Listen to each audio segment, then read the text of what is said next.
Hello friends అందరికీ welcome to Venky forms. ఈ పెట్టెకి ఏమైందంటే పుంజు తొక్కడం వల్ల దీనికి కొద్ది గాయమైంది. పుంజు తొక్కితే దీనికి గాయం ఎట్టయిద్ది అనుకుంటారేమో.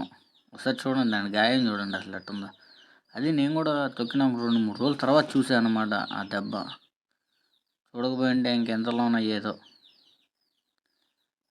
ఇలా జరగకూడదంటే ఏం చేయాలంటే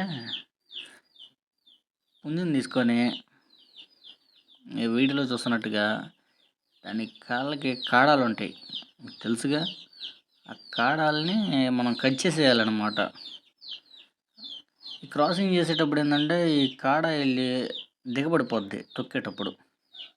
అందుకని మనం ఇది తీసేస్తే పెట్లు సేఫ్గా ఉంటాయి, క్రాసింగ్ బాగా అయింది, పుంజు కూడా బాగానే ఉంటుంది.